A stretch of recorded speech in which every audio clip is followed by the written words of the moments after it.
నీ వాక్యము నా పాదములకు దీపమును, నా త్రోవకు వెలుగునైనది. Thy word is a lamp unto my feet and a light unto my path. దయచేసి కూర్చోండి. ఎస్తేరు గ్రంథము 9వ అధ్యాయము 1వ వచనంలో రాబడిన సంగతులు చదువుకొని ధ్యానం చేద్దాం. రాజు చేసిన తీర్మానమును చట్టమును నెరవేరు కాలం వచ్చినప్పుడు అదారు అను 12వ నెల 13వ దినమున యూదులను జయింపగలుగుదమని వారి పగవారు నిశ్చయించుకున్న దినముననే యూదులు తమ పగవారి మీద అధికారం ఉన్నట్లు అగుపడెను, కనబడెను.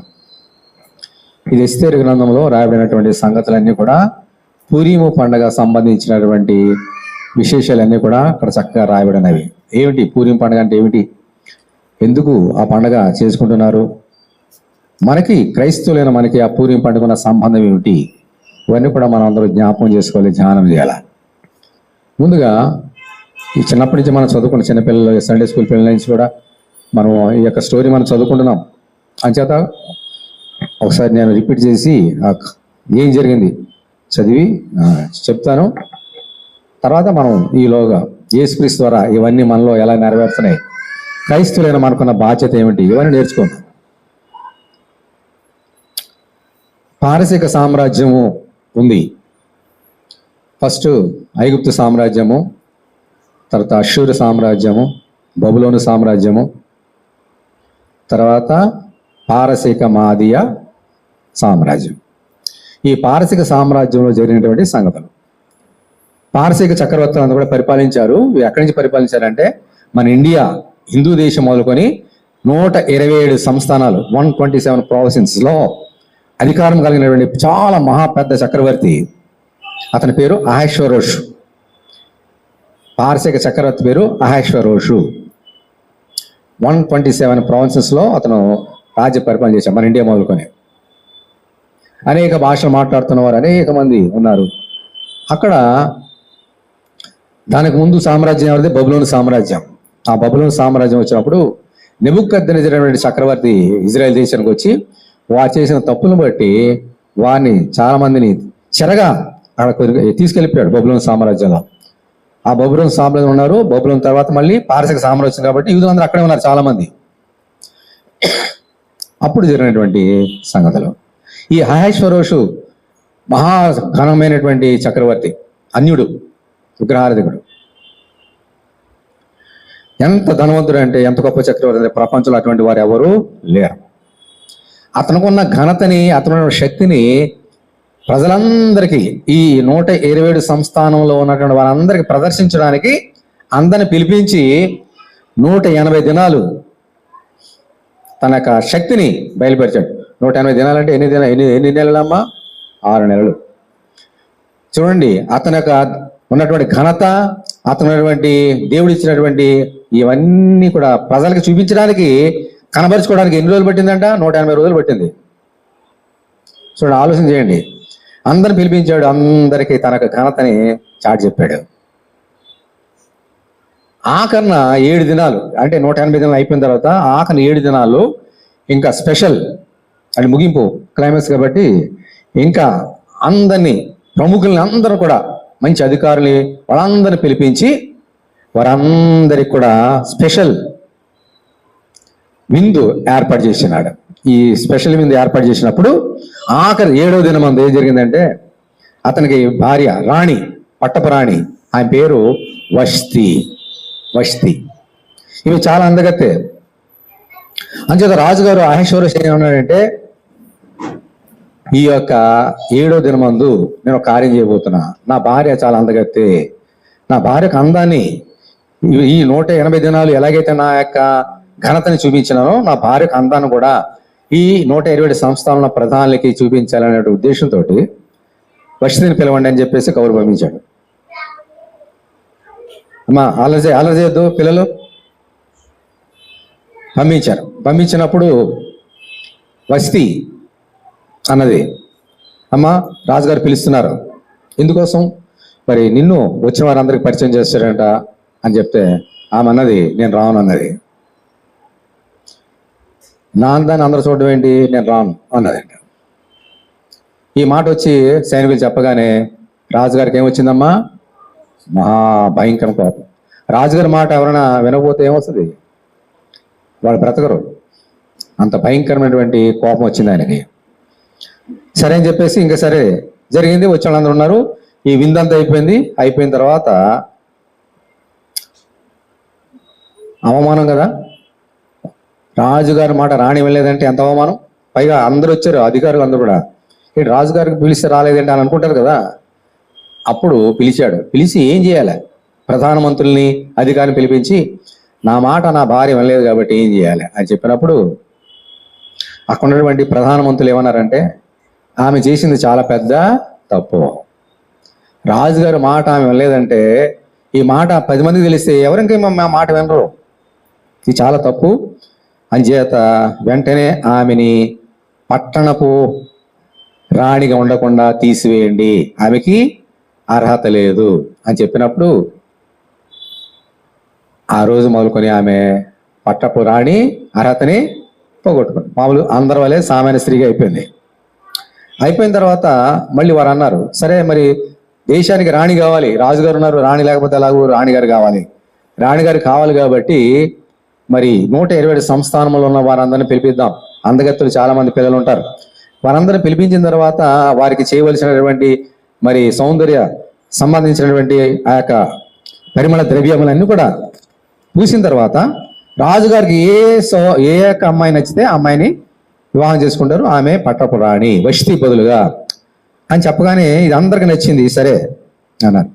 అలాగే 120 సంస్థానంలో ఉన్న వారు అందరినీ అందంగా కనిపించిన అమ్మాయిలందరినీ తీసుకొచ్చారు.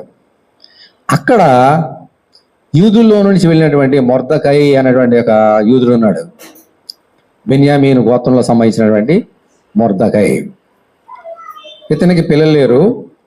అయితే పినతండ్రికి ఒక కుమార్తె హదస్సా, ఆమె పేరు హదస్సా. అయితే తల్లిదండ్రులు చనిపోయారు. చనిపోతే ఈ మొర్దకై ఆమెని సొంత కుమార్తెగా దత్త తీసుకొని పెంచాడు. పెంచిన తర్వాత అక్కడ పెరిగిన తర్వాత ఆమె పేరు ఎస్తేరుగా మార్చబడింది. పుట్టినప్పుడు పెట్టిన పేరేంటమ్మా? హదస్సా. తర్వాత ఎస్తేరుగా మార్చబడింది.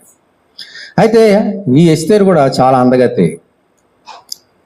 ఆ సహోదరిని వారందరూ కూడా తీసుకెళ్ళినప్పుడు చెప్పాడు మొర్దకై, నువ్వు వెళ్ళు, అయితే నువ్వు ఎవరివి, నీ వంశం ఏంటి, ఏ గోత్రము, యూదురాలు, ఏం చెప్పొద్దు అని చెప్పినప్పుడు సరే అన్నది. వెళ్ళింది. వెళ్ళగానే అక్కడ ఉన్నటువంటి అధికారులు ఆ యొక్క స్త్రీలకి పరిమళ ద్రవ్యాలన్నీ కూడా ఇచ్చి వారికి దినాలు వారిని చక్కగా సిద్ధపరిచిన తర్వాత ఒక్కొక్కరు రాజుగారి దగ్గరికి వెళ్ళేవారు. అందులో ఎవరు నచ్చితే ఆమె. సరే ఒకని దినం వచ్చింది, ఎస్తేరు కూడా వెళ్ళింది. ఎస్తేరు వెళ్ళగానే ఎస్తేరు ఆ రాజుగారికి చాలా నచ్చింది. నచ్చగానే వెంటనే ఏం చేశారమ్మా? ఆమెని పట్టపు రాణిగా ఆమెని అభిషేకించారు. దేవుని స్తోత్రం హల్లెలూయా. ఆ రోజు ఒక సామాన్యురాలైనటువంటి ఒక యూదురాలు, సామాన్యుడైనటువంటి మొర్దకై యొక్క కుమార్తె ఆ దేశానికి 127 దేశాలకి ఏమైపోయిందమ్మా? రాణిగా అయిపోయింది. చాలా సంతోషం. ఇది ఎవరు చేసిన కార్యం? ఇది దేవునికి అసాధ్యమైన ఉందా? అందుకని ఏమన్నాడమ్మా? పెంట కుప్ప మీద ఉన్న వాను కూడా ఆయన లేవనెత్తగలడు. ఆయనకు అసాధ్యమైన లేదు. మొర్దకైతో పాటు చాలా భేదకూటం వారితో పాటు ఉన్నటువంటి ఆ స్త్రీని రాణిగా చేసినాడు దేవుడు. అది దాని చిత్తంలో ఉంది కాబట్టి, ఆమె భయభక్తులు గల స్త్రీ కాబట్టి. ఓకే, ఇలా బాగానుంది. ఇది జరుగుతున్నప్పుడు ఆమె ఇంతవరకు మొర్దకై దగ్గర ఉన్నది, ఇప్పుడు ఎక్కడికి వెళ్ళిపోయింది ఆమె? మరి ఈయనకి ఛాన్స్ ఉంటుంది వెళ్ళడానికి. అందుకని పాపం అక్కడ రాజనగర్లో ఆమె ఉంటే ఆ పట్టణపు దగ్గర ఆ గుమ్మం దగ్గరకు వచ్చి అంతఃపురం గుమ్మం దగ్గర అటు ఇటు తిరిగేవాడు. పాపం తిరిగేసి ఏమైనా సంగతులు తెలిస్తేమో రాణి గారి గురించి వింటూ ఉండేవాడు, వెళ్ళిపోతాడు. ఇలా జరుగుతుంది. ఒకనొక దినమందు అక్కడ అంతఃపురం దగ్గర కూర్చుంటే ఒక 2 మనుషులు రహస్యంగా మాట్లాడుకుంటున్నారంట, రాజుగారిని ఎలా చంపేద్దాము అని. చాలా రహస్యంగా మాట్లాడుకున్నారు. కానీ ఈ సంగతి ఎవరికి తెలిసిందమ్మా? మొర్దకై తెలిసి రహస్యంగా ఉంటున్నాడు. ఆ మొర్దకై ఉంటున్నాడు సంగతి తెలిసిపోయింది. ఎలాగైనా రాజును చంపేయాలి అనే నిర్ణయం తీసుకున్నారు. ఈ సంగతి మరి ఈయన తెలిసింది కదా. అక్కడ ఎవరున్నారు? రాణి గారు ఉన్నారు. వెంటనే కౌరు పంపాడు సీక్రెట్గా, ఇదిగో రాజుగారిని చంపడానికి ఇద్దరు చాలా కుట్రబంతున్నారు, దే ఆర్ ప్లానింగ్, ప్లాట్ చేసి ఇచ్చారు అని చెప్పగానే ఎస్తేరేలు ఎవరికి చెప్పింది? రాజుగారికి చెప్పింది. ఆశ్వర్య చెప్పింది. రాజుగారు ఆజ్ఞ ఇచ్చాడు, నిజమా కాదా తేల్చండి అని చెప్పగానే వారు వెళ్ళి ఎంక్వైరీ చేశారు. ఎంక్వైరీ చేయగానే ఇది నిజమే అని తేలింది. వెంటనే రాజుగారు ఆజ్ఞ ఇవ్వగానే ఎవరైతే రాజుగారిని చంపాలనుకున్నారో వారిద్దరిని ఉరి తీసి చంపేశారు. ఇవన్నీ కూడా పట్టణపు దస్తావేజులు ఉంటాయి, దినవృత్తాంతాలు ఉంటాం, అవన్నీ ఏం జరిగింది అన్ని రాస్తారు. ఇలాగ మొర్దెకై అనే వ్యక్తి ఇలా కనుక్కున్నాడు, నిజమని తేలింది, వాడిని ఉరి వేసేశారు, ఇవన్నీ విషయం తెలిపింది మొర్దెకై అని రాసేశారు. అంతే, అయిపోయింది. ఈలోగా ఏం జరిగింది? అక్కడ అంతఃపురంలో హామాను అనేటువంటి ఒక సైన్యాధిపతి ఉన్నాడు. పేరేంటి? హామాను. చాలా బలవంతుడు. రాజుగారికి ఆయన అంటే చాలా ఇష్టం.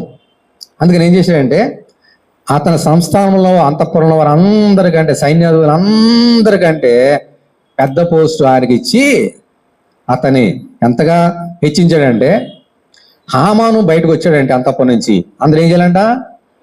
వంగి నమస్కారం చేయాలి. ఇలా నమస్కారం కాదు, మోకాళ్ళు వంచి నమస్కారం చేయాలి. అందరూ కూడా అంతగా హెచ్చించాడు. ఆయన బయటకు వచ్చాడంటే హామాను రాజుగారి దగ్గరికి వెళ్తాడు, పని అయిపోయింది, డ్యూటీ అయిపోయింది, ఇంటికి వెళ్ళాలి కదా. బయటికి రాగానే అందరూ మోకాళ్ళు వంచి ఆయనకి నమస్కారం చేసేవారు. బయట గేటుకి రాగానే పక్కన ఎవరు ఉంటారు? ఈ మొర్దెకై ఎక్కడ కూర్చునేవాడు. అందరూ వంగి నమస్కారం చేసేవారు. ఈ మొర్దెకై మాత్రం మోకాళ్ళు కాదు, ఆయన వెంకయ్య మొహమే చూడలేదంట. ఎలా ఉంటది? అందరేమో వంగి నమస్కారం చేస్తున్నారు. ఈయన అసలు నమస్కారం ఆలోచించు, వంగి ఆలోచించు, మొహమే కూడా చూడలేదేంటి? ఎవడు వీడు? ఎంక్వైర్ చెప్పండి, ఎవడు, ఏంటి, ఎక్కడి నుంచి వచ్చాడు అని ఎంక్వైరీ చేయమంటే అన్నీ తెలిసిపోయి, ఆయన ఎవరమ్మా? యూదుడు, అందుకని నేను నమస్కారం చేయలేని చెప్పాను. ఇంకా కోపం వచ్చేసింది. మా దేశంగాని పరదేశీయే వచ్చి ఇక్కడికి వచ్చి మా దగ్గర ఉంటూ రాజుగారి ఆజ్ఞను పాటించకుండా, నాకు నమస్కారం చేయకుండా, నా మొహం చూడకుండా కనపరచుకొని ఉంటాడా? ఇతన్ని తీసేయాలా, చాప్టర్ క్లోజ్ చేసేయాలా. అయితే ఇతని చాప్టర్ క్లోజ్ చేస్తే లాభం లేదు. మొత్తం యూదులు 127 సంస్థానంలో ఎంతమంది యూదులు ఉన్నారో అందరిని నాశనం చేయాలని చెప్పి ఒక కంకణం కట్టుకున్నాడు ఆయన. ఓకే, కంకణం కట్టుకున్నప్పుడు పిలిపించాడు, అధికారిని పిలిపించాడు రహస్యంగా. ఏదో ఒక రోజు ఏర్పాటు చేసుకొని యూదులందరూ చంపాలి. ఆ రోజుల్లో ఏదైనా కార్యం చేయాలంటే చిట్టీలు వేశారు. చీటీలు వేసి, ఒక 10 చీటీలు వేసి తీస్తే అదేముంటుంది. అలాగే సంవత్సరానికి ఎన్ని నెలలమ్మా? 12 నెలలు. ఏ నెలలో ఈ యూదులందరూ చంపాలి అని నెల 1, 2, 3, 4, 5, 6 మొట్టమొదటి అబీబన్ నెల, అలాగే 12 నెలల పేరు ఆధార్. ఇలాగ 12 నెలలకి వారు చీట్లు వేస్తూ వచ్చారు. మొదటి నెల వేశారు అబీబు, నో అని వచ్చింది. 2వ నెల నో, 3వ నెల సివాన్, 7వ నెల ఇక యశ్వాన్, ఇవన్నీ వచ్చినాయి. అవన్నీ కాదు ఆకన్నా 12వ నెలలు వచ్చేటప్పటికి ఈ ఆధార్లో పడింది చీటి. 12వ నెలలో వీరిని చంపాలి. మరి నెలకు 30 రోజులు ఉంటాయి కదా, ఈ రోజు మళ్ళీ దానికి చీట్లు వేశారు. 1వ రోజా కాదు, 2వ రోజా కాదు, 3వ రోజా కాదు, అలాగే వేసుకుంటూ వస్తే 13వ రోజుకి ఎస్ అని వచ్చింది. అంటే 12వ నెల ఆధారు, 12వ నెల 13వ తారీఖున యూదులను చంపడానికి చిట్టి పడింది. ఆ చిట్టిని వారి భాషలో పూరీము అంటారు. అందుకని దాని పేరు మీద పూరీము అనే పండుగ వచ్చింది. ఎబ్రి క్యాలెండర్ ప్రకారంగా ఈరోజు ఆధారు నెల 13వ తారీఖు. ఈరోజు ఇజ్రాయేల్ అందరూ కూడా ఈరోజు, రేపు, ఎల్లుండ ఈ పూరీం పండుగ చేసుకుంటారు. ఇజ్రాయేల్ అందరూ కూడా, ప్రపంచంలో ఎక్కడున్నా కూడా. ఈరోజు మనం కూడా జ్ఞాపకం చేసుకుంటున్నాం, యేసుక్రీస్తు ద్వారా నేర్చుకోబోతున్నాం ఇవన్నీ కూడా. ఓకే, సరే, అన్నీ పడిపోయింది, డేట్ ఫిక్స్ అయిపోయింది, మంత్ ఫిక్స్ అయిపోయింది. ఇంకా ఓకే, రాజుగారి దగ్గరికి వెళ్ళాడు. మరి రాజుగారు చెప్పకుండా ఏం చేయటం లేదు కదా, రాజుగారు పర్మిషన్ కావాలి.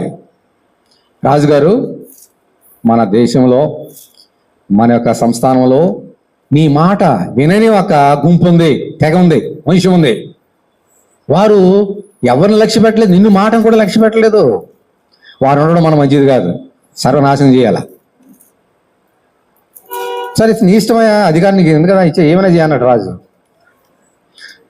ఇదిగో మొత్తం 127 సంస్థానంలో ఎంతమంది యూదులు ఉన్నారో చంపడానికి ఎంత ఖర్చు అవుతుంది, ఈ ఖర్చు కనుక మీరు పాస్ చేస్తే, బిల్లు పాస్ చేస్తే ఆ ఖర్చుని బట్టి అందరికి తాకిదులు రాసి పంపించేస్తా. ఆ ఆధారు నెల 13వ తారీఖున యూదుల్ని చంపడానికి నేను అందరికీ తాకిదులు పంపిస్తా అని చెప్పాడు. రాజుగారు ఏమన్నాడు? సరే అన్నాడు. వెనగానే రాజుగారికి ఉంగరం ఉంటుంది. రాజుగారి ఉంగరంతో ఒక ముద్ర వేస్తే దాన్ని ఏ మనుషుడు మరొద్దు పారస జాలడు. ఒకసారి ఎస్ఎండెస్ అంతే, నోటనో అంత పవర్ఫుల్ అది. అంచేత తెప్పించారు, పత్రికలు తెప్పించారు, రాసేశారు. 127 సంస్థానాల్లో ఉన్న ప్రజలారా, యూదుల్ని మీరు చంపడానికి తీర్మానమైనది.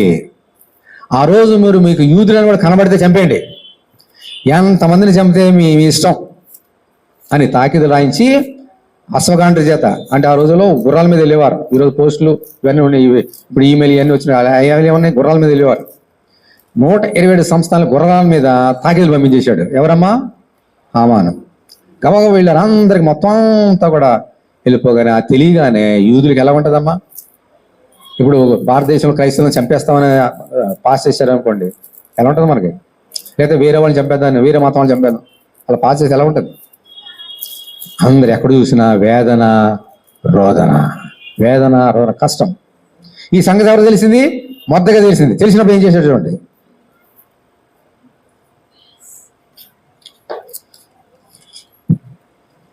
నాలుగవ అధ్యాయం. జరిగినదంతయు తెలియగానే మొర్దెకై తన బట్టలు చింపుకొని, గోనె పట్టలు వేసుకొని, బూడిద పోసుకొని పట్టణం మధ్యను బయలు వెళ్ళి మహాశోకముతో రోదనము చేసి రాజు గుమ్మం ఎదురుకు వచ్చాను. గోనె కట్టుకుని వాడు రాజు గుమ్మమున ప్రవేశింపకూడదన్న ఆజ్ఞ గలదు. రాజు యొక్క ఆజ్ఞ శాసనం ఏ సంస్థానంలోకి వచ్చినా అక్కడ యూదులు ఉపవాసం ఉండి ఏం చేశారమ్మా? మహాదుఖములోను, ఏడ్పులోను, రోదనంలోను మునిగిన వారేరి అనేకులు గోనెను బూడిదను వేసుకొని పడి ఉండిరి. ఎక్కడ చూసినా పైగా ఆ సంస్థానంలో యూదులందరూ కూడా గోనె బట్ట కట్టుకొని ఉపవాసం ఉండి బూడిద పోసుకొని ఏడుస్తున్నారు, మహారోదనం చేస్తున్నారు. మొర్దెకై కూడా తన వస్త్రాలు తీసివేసి గోనె బట్ట కట్టుకొని బూడిద వేసుకొని ఏడుస్తున్నాడు. ఈ సంగతి ఎవరు తెలిసిందమ్మా? రాణిగారికి తెలిసింది. ఇదిగో మీ బంధువు మొర్దెకై కొంటాడు కదా, కొంతమంది అందరు ఏడుస్తున్నారు బూడిద పోసుకొని, మొర్దెకై కూడా బట్టలు తీసి గోనె బట్ట కట్టుకొని ఏడుస్తున్నాడు అని చెప్పి, అవునా ఏం జరిగింది వెంటనే తెలుసుకోని పంపించింది అక్కడ ఉన్నటువంటి పనివారిని. వాళ్ళు వెళ్ళారు. ఏం జరిగిందంటే అప్పుడు చెప్పాడు మొర్దెకై, అమ్మా హామాను అనేటువంటి వ్యక్తి మనకి హాని చేయ తలబెట్టాడు, మనల్ని చంపేయడానికి ఆధార్ నెల 13 తారీఖు నిశ్చయించున్నాడు. మనం గోని పట్టుకోవడం ఏడకుండా ఎలా ఉండగలనమ్మా? కాబట్టి ఈరోజు నువ్వు ఏదన్నా కార్యం చేయి, ఈ సంగతి రాజుగారి దగ్గరికి వెళ్ళు, చెప్పు, ఆయనతో చెప్పు, ఒకవేళ రక్షిస్తాడేమో అని చెప్పగానే ఈ మళ్ళీ కౌరు అయిపోయింది. రాజుగారు పిలవకుండా నేను కనుక వెళితే రాజుగారి దగ్గర ఒక దండం ఉంటుంది, ఆ దండం చాపాడా నా వైపు బ్రతుకుతా, చాపను అలా పెట్టాడంటే నన్ను అప్పుడే ఉరి తీసేసి చంపేస్తారు. అందుచేత రాజుగారు పిలవకుండా ఏ వ్యక్తి, ఇంక్లూడింగ్ నేనైనా భార్య అయినా రాణైనా సరే, రాజుగారు పిలవకుండా వెళ్ళకూడదు. ఈ 30 రోజులైంది నన్ను పిలిచి ఆయన, ఇంతవరకు నేను వెళ్ళలేదు, ఇప్పుడు వెళ్ళానా నన్ను ఏం చేస్తాడైనా చంపేయచ్చు అని కౌరు పెట్టింది. అప్పుడు ఆయన ఏమన్నాడు చూడండి, మొర్దెకై ఏమన్నాడు చూడండి. 9వ వచనం, 4:9. అంతటా ఎస్తేరు మొర్దెకైతో చెప్పమని హతాకునకు సెలవిచ్చినది ఏమనగా, పిలువబడక పురుషుడే గాని స్త్రీయే గాని రాజు యొక్క అంతర్గృహమున ప్రవేశించిన ఎడల బ్రతుకున్నట్లుగా రాజు తన బంగారు దండమును ఎవరి తట్టు చాపనో వారు తప్ప ప్రతివాడు సంహరింపబడునన్న కఠినమైన ఆజ్ఞ కలదని రాజసేవకులందరికీ అతని సంస్థానంలో ఉన్న జనులకందరికీ తెలిసి ఉన్నది. నేటికి 30 దినం నుండి రాజునద్దకు ప్రవేశించకు నాకు నేను పిలవడలేదని చెప్పుమనను. వారు ఎస్తేరు యొక్క మాటలు మొర్దెకైకి తెలుపగా, మొర్దెకై ఎస్తేరుతో ఇట్లు ప్రత్యుత్తరం ఇచ్చి, రాజనగర్లో ఉన్నంత మాత్రము చేత యూదులందరికంటే నీవు తప్పించుకుందువని నీ మనస్సులో తలంచుకొనవద్దు. నీవు ఈ సమయమందు ఏమీ మాట్లాడక మౌనంగా ఉన్న యెడల యూదులకు సహాయమును విడుదలయు మరొక దిక్కు నుండి వచ్చును గాని నీవును నీ తండ్రి ఇంటి వారు నశించదురు. నీవు ఈ సమయం బట్టి రాజ్యం వచ్చిదేమో ఆలోచించుకోండి చెప్పమను. అమ్మా నువ్వు చెప్తున్నావు వెళ్తే చచ్చిపోతానేమో అని. నువ్వు వెళ్ళకపోతే ఏం చేస్తావు? ఈ నింద నీకు ఎల్లప్పుడూ ఉంటుంది. ఒకవేళ యూదులను రక్షించడానికే దేవుడిని అక్కడ రాణిగా పెట్టాడేమో ఆలోచించుకో ఒకసారి. పుట్టినే పెట్టలేదు కదా, చిన్న దగ్గర పెరిగినావు. దేవుడు నిన్న రాణిగా చేశాడు, ఈ రోజు కోసమే పెట్టాడేమో దేవుడు నిన్ను అక్కడ. ఒకసారి ఆలోచన చేసుకో. నువ్వు వెళ్ళకపోతే మేమందరం చచ్చిపోతాం. వెళ్తే ఒక్కదానే చేస్తావు. నువ్వు వెళ్ళకపోతే మేమందరం చేస్తాం, లక్షల మంది చేస్తాం అని చెప్తా. ఏస్తేరు ఏమంది ఎంత బ్యూటిఫుల్ టెస్ట్ మనీ ఎస్తేరు గురించి 15వ వచనం. అప్పుడు ఎస్తేరు మొర్దెకైతో మరలా ఇట్లనెను, నీవు పోయి షూషనునందు కనబడిన యూదులందరినీ సమాజ మందిరమునకు సమకూర్చి నా నిమిత్తము ఉపవాసం ఉండి 3 దినములు అన్నపానములు చేయకుండుడి. నేనును నా పనికత్తెలను కూడా ఉపవాసం ఉందుము. 3 దినాలు ఉపవాస దినాలు చాటించండి మన దేశంలో. నేను నా పనికత్తెలు కూడా ఉపవాసం ఉంటాం. మీరు కూడా ఎవరు తినద్దు 3 దినాలు ఉపవాసం అని ఏమందో చూడండి. నేను నా పనికత్తెలు కూడా ఉపవాసం ఉందని చెప్పి తర్వాత చూడండి. ప్రవేశించుట న్యాయ వ్యతిరేక్తంగానున్నాను, నేను రాజునద్దకు ప్రవేశించదను. దేవుని స్తోత్రం, హల్లెలూయా. తర్వాత ఇంకో మాట అన్నదమ్మా, ఎంత బ్యూటిఫుల్ కూడా చూడండి. నేను నశించదను. హల్లెలూయా. రాజుగారు పిలవకపోయినా నేను వెళ్తా. ఒకవేళ రాజు నన్ను చంపేసినా చచ్చిపోతా. నేను నశించిన నా దేవుని కొరకు, నా దేవుని బిడ్డల కొరకు నా ప్రాణాన్ని పెట్టడానికి నేను సిద్ధం అని కోరిపెట్టింది. దేవుని స్తోత్రం, హల్లెలూయా, హల్లెలూయా. ఎంత గొప్ప విశ్వాసాలమ్మా. ఎవరైనా ప్రాణాన్ని పెట్టడానికి ముందుకు వస్తారా? పైగా తెలుసు ఏం జరుగుతుంది అక్కడికి వెళ్తే. కానీ నిశ్చయం తీసుకుంది, ఎస్ నేను చచ్చిపోయినా పర్లేదు, నా దేవుని కొరకు, నా ప్రజల కొరకు నేను ప్రాణం పెడతానని నిశ్చయం చేసుకొని వెళ్ళింది. 3 రోజులు ఉపవాసం ఉన్న తర్వాత ఉపవాసం ప్రార్థన చేసుకుని అప్పుడు వెళ్ళింది. రాజుగారు సింహాసనం కూర్చున్నారా, వెళ్ళింది. రాజుగారు ఆమె చూశాడు. ఏం చేయలేనా? అలా పెట్టాడంటే దేవుని స్తోత్రం, హల్లెలూయా. ఆమె చూడగానే దేవుడు అతనికి ఏం పుట్టించాడంట? దయ పుట్టించాడంట. వెంటనే చేతిలో ఉన్నటువంటి ఆ యొక్క దండాన్ని తీసుకొని ఆమె వైపు చాపాడు. రాజదండం అంటారు, రాజదండం తీసుకొని ఆమె వైపు చాపాడు. బ్రతికిపోయింది. దేవుని స్తోత్రం, హల్లెలూయా. అలా చాపకపోతే వెంటనే రెడీగా ఉంటారు, ముసుగేసేస్తారు, వెంటనే సేమ్ స్పాట్ గురి. కానీ వెంటనే ఏం చేసాడు? అమ్మైనా రాజదండాన్ని ఆమె చాపాడు. అమ్మా వచ్చేవా, రా ఇస్తే ఏంటి ఏం జరిగింది, ఏం కావాలి నీకు, what you want, tell me. అయ్యా నాదొక మనవి, రేపు నీకు ఒక మంచి విందు మా ఇంట్లో నా అంతఃపురంలో ఏర్పాటు చేస్తున్నా. నీవు హామాను ఇద్దరు రండి సాయంత్రం. Okay, very good. హామాను కౌరువేడు, ఇదిగో నా భార్య రాణిగారు మన ఇద్దరిని విందుకు పిలిచిందయ్యా, ఇంకెవరిని పిలవలేదు, రా. ఎలా ఉంటుందమ్మా హామానికి ఆ మాట పెడితే?